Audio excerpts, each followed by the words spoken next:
Speechless. Genuinely speechless. I've sat here for the past 25 minutes trying to think of an intro for this video, and there's just nothing that makes any sense because football doesn't make sense anymore. I said it on Twitter last night. I give up trying to explain this sport because, wow, have you ever seen anything like what we witnessed last night in terms of the highs going 2-0 up and then the lows they were low. But then that final, what was it, 7 minutes, simply unbelievable. One of the most up and down football matches I have ever seen in my life. This football club, these lot on the pitch here, never make it easy. You'll notice I'm sitting down for today's video. That's because I think if I stand up and do this video, I think we'll pass out. So we're doing the sitting down format today. Let's try and explain what happened last night, because I said it's nearly 12 hours later and I still don't really know what to do with myself after that game. So anyway, Manchester United started well. That's the early positive. We went 2 goals up. We were playing some really good football, to be honest. We were dominating the ball, we were knocking it about, and I think in possession we looked really dangerous, particularly in these positions over here.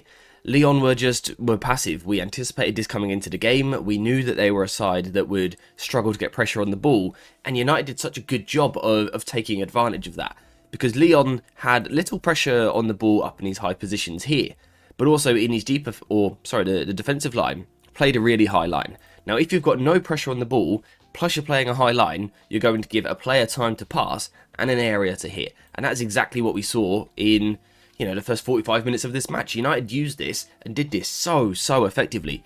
Every time Maguire got the ball in this position, we would see counter movements in the front line.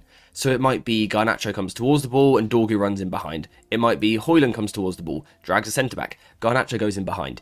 We were just so effective with this early on. You can see Harry Maguire's pass map. This was a man that was given the licence to go very direct, to be honest.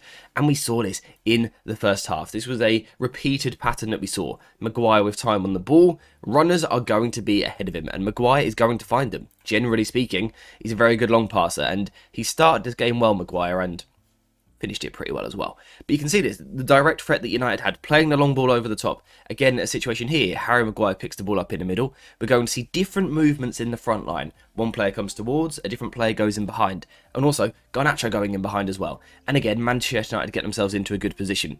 We even saw it for one of the goals. This was a point where we were 1-0 up, and we were about to go 2-0 up, and life felt very easy, right? United were 2-0 up in 3 seconds really, and cruising, and it comes because Maguire picks the ball up, Bruno Fernandes drags the Lyon defender out position, Maguire then plays the long ball, Dalot attacks the space created by Bruno, and now we're 2-0 up, and it's just happy days. And this wasn't the only way that United were effective. We also saw other ways that we could move the ball forward, in particular using our wing-backs to our full advantage, and we don't see this very often, so it's really fun to see in this game. Basically what happened is the Lyon front line was very narrow. These 2 players, which you might traditionally call wingers, were actually tucked in a little more central on our 2 wider centre-backs, and this meant that if Dalot got the ball, he had time because the winger's up here. So Tagliafico is going to be drawn out of position, and it was the same on this side as well. The wing-backs for United drawing out the full-backs for the opposition. What is that going to do? Well, it's going to create a lovely big space for us to attack in that area there. And who was amazing at attacking that space? Bruno Fernandes. One of the most selfless performances I have seen in that first half. Just constantly making runs off the ball. This is a guy who wants to get on the ball and dictate it with his passing, and we saw that later in the game. But the selflessness early on in the game, the ability to go the other way was just amazing. So let's move past these clips here. Let's look at the wing-backs dragging the full-backs. You can see it if we move the ball to the far side. The Lyon winger initially narrow, and that means that Dalot's wide positioning and deep positioning, which is interesting, drags out Tagliafico from left back for Lyon. There's the space, and we've got players that can play the ball comes in over the top. If Bruno Fernandes had scored this, we're talking about one of the great European goals. That was nearly incredible, and would have been quite fitting of what else happened on the night. But also, there's a really nice move actually for the first goal really early in the game. You can see Dalot again deep on the right hand side, draws the left back out towards him. It is obvious where the space is going to be. It's in that position there. As the ball goes deeper, Bruno Fernandes again is a player that wants to make the run. He spins in behind into that space. And because Bruno's moved into that space and the fullback isn't there, the midfielder has to move across. If the midfielder is moving across, that means you're going to open up a space on the edge of the box. Bruno knows that. Garnacho attacks that space. The first touch from Garnacho is amazing. Amazing. What a touch from Garnacho here.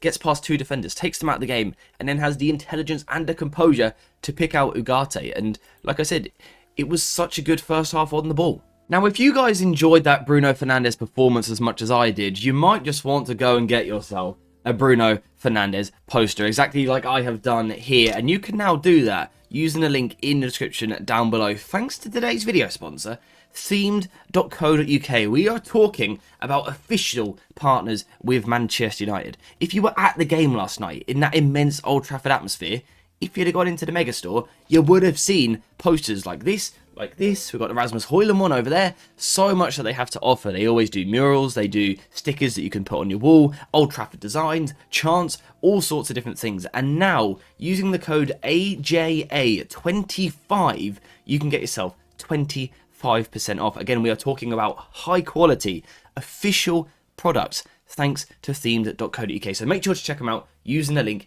in the description down below. So back to the football. Manchester United 2-0 up, we're cruising, and it's an easy night in Europe.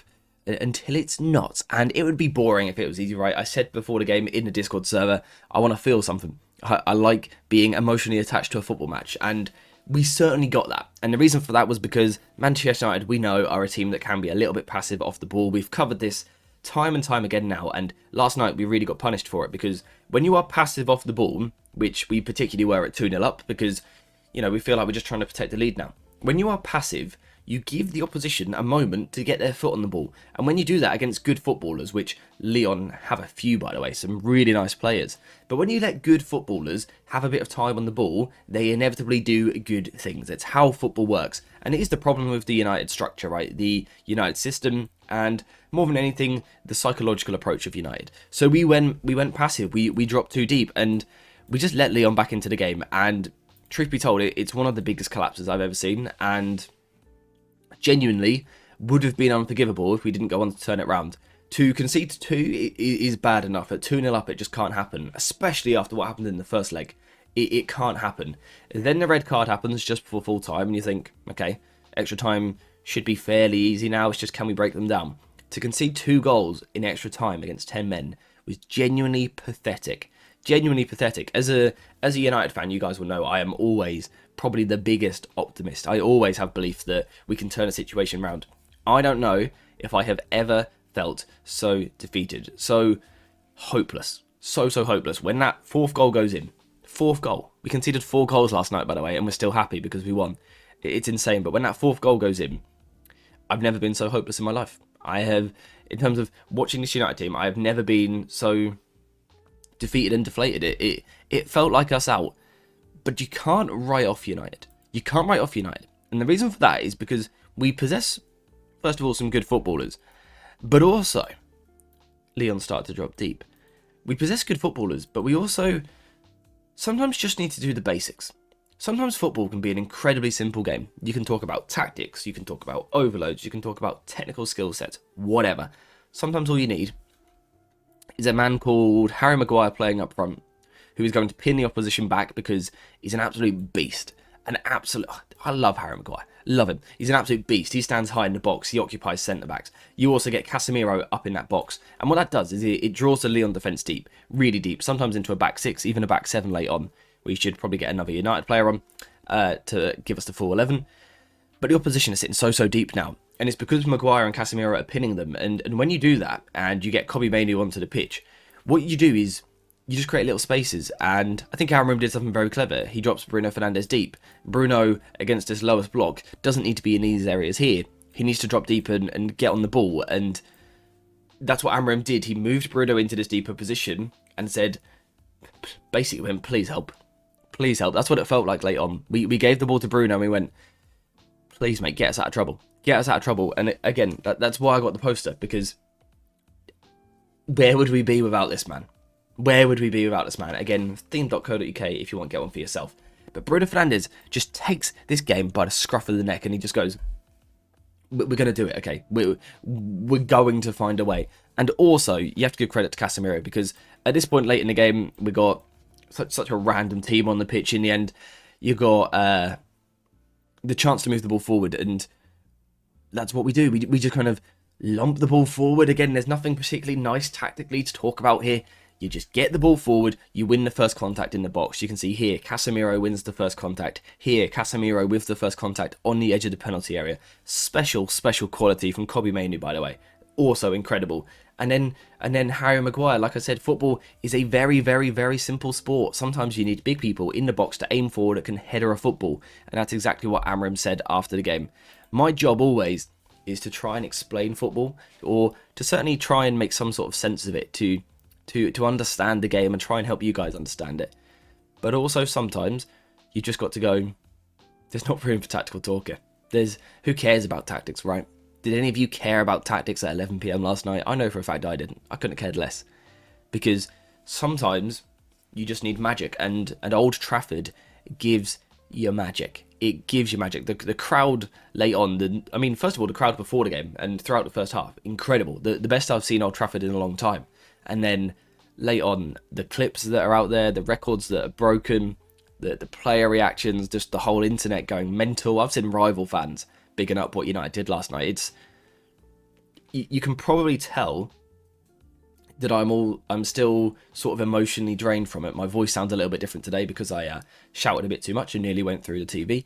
I'm still trying to make sense of it all. I've watched the game back a second time and I still don't really understand it, and I don't think we ever will. Sometimes you've just got to keep going. United did that. We are through to the semi-finals of the Europa League, and I don't know how. I don't understand how we just did that.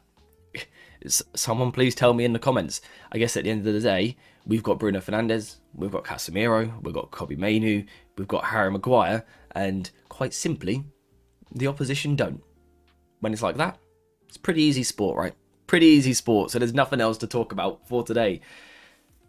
Mind blown. I still don't understand it. United are through to the next round of the Europa League. We're through to the semi-final, so thank you guys for watching. Hope you have enjoyed this video. Perhaps not as in-depth as we sometimes go, because I don't understand the sport anymore. But yeah, I'll see you in the next one.